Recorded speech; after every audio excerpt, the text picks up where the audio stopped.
பாலியல் துன்புறுத்தல் இது தனி நபரை மட்டுமல்லாது அவரை சார்ந்த குடும்பம் மற்றும் சமூகத்திற்கும் பாதிப்பை ஏற்படுத்துகிறது. இத்தகைய குற்றங்களை அரசாங்கம் கடுமையாக கருதுவதால் சட்ட ரீதியாக பல மாற்றங்கள் கொண்டு வரப்பட்டுள்ளன. பாதிக்கப்பட்ட நபர்கள் புகார் அளிக்க தயக்கம் காட்டாமல் தங்களுக்கு நேர்ந்த அநீதியை சட்டத்தின் பார்வைக்கு கொண்டு செல்ல வேண்டும் என்று வழக்கறிஞர் கோகிலவாணி வடிவேலு ஆலோசனை வழங்கியுள்ளார்.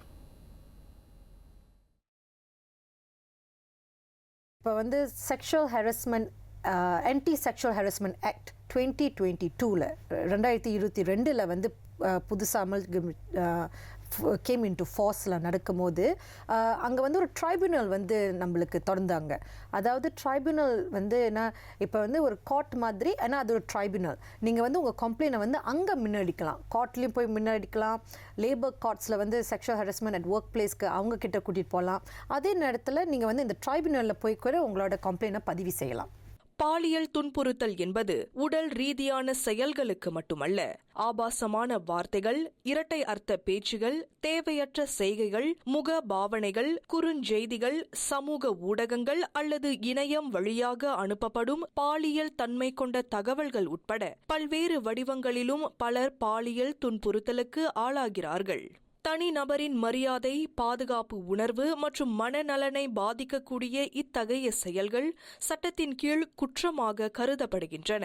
பொது இடங்கள், பணி இடங்கள் உட்பட பல்வேறு இடங்களில் நடைபெறும் பாலியல் துன்புறுத்தல் சம்பவங்களின் சூழ்நிலைக்கு ஏற்ப சம்பந்தப்பட்ட சட்டங்களின் கீழ் குற்றவாளிகள் மீது நடவடிக்கை எடுக்கப்படும் என்று கோகிலவாணி கூறினார். இதனிடையே கடந்த பல மாதங்கள் சிறார்கள் மீதான பாலியல் துன்புறுத்தல்கள் சம்பவங்களும் அதிகரித்து வருவதால் அவர்களின் பாதுகாப்பிற்கு மேற்கொள்ளப்பட வேண்டிய நடவடிக்கைகளையும் அவர் விளக்கினார்.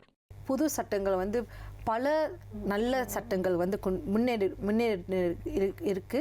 ஏன்னா அது என்ஃபோர்ஸ்மெண்ட் தான் கொஞ்சம் கம்மியாக இருக்குது. என்ஃபோர்ஸ்மெண்ட்னா நான் வந்து என்ன சொல்ல விரும்புனா, இந்த ஜபாத்தன் கபாஜிக்கா, இந்த வெல்ஃபேர் அந்த மாதிரி வந்து அவங்களுக்கு வந்து இந்த மாதிரி ஒரு பிள்ளையை வந்து ஒரு கம்ப்ளைண்ட் வந்தோடனே அவங்களோட முயற்சி இல்லை அவங்களோட எவ்வளோ சீக்கிரமாக அந்த பிள்ளையை வந்து சென்டரில் விற்கிறது, அந்த சேஃப்டி ஆஃப் த சில்ட்ரன் வந்து மேபி கொஞ்சம் நம்ம வந்து மேலே பார்க்கலான்னு நம்ம வந்து நினைக்கிறோம்.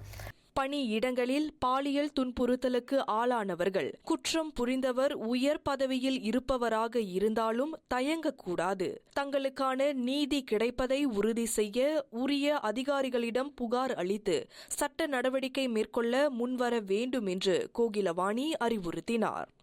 அதாவது உங்கள் சுப்பீரியர், உங்களோட பாஸ் இந்த மாதிரி உங்ககிட்ட வந்து நடைமுறை நினச்சா, இப்போ பாஸ்க்காக என்ன பாஸ் கேட்கும் போது நம்ம செய்யணுமான்னு வந்து நம்மளுக்கு சமயத்தில் நான் தோணும். இது வந்து இல்லை, இது எப்படி இப்போ என் பாஸ் பற்றியே நான் இப்படி கம்ப்ளைண்ட்டை வந்து முன்னுக்கு வைக்கிறதுன்னு தோணும். ஸோ அதனால தான் நிர்வாகத்தில் இந்த மாதிரி ஹெச்ஆர் கிட்ட உங்ககிட்ட வந்து ஷோ காஸ்ட் கொடுக்கணும், டொமெஸ்டிக் என்கொயரி செய்யணும். இந்த மாதிரி எல்லாம் செஞ்சுட்டு அந்த கிளைம் வந்து அந்த செக்ஷுவல் ஹராஸ்மெண்ட் உண்மையால் நடந்ததுன்னு ப்ரூஃப் ஆச்சுன்னா அவங்கள வேலையை விட்டு நீக்கப்படணும். அண்மையில் பர்னாமா செய்திகளின் பார்வை நிகழ்ச்சியில் கலந்து கொண்ட கோகிலவாணி அத்தகவல்களை பகிர்ந்து கொண்டார்.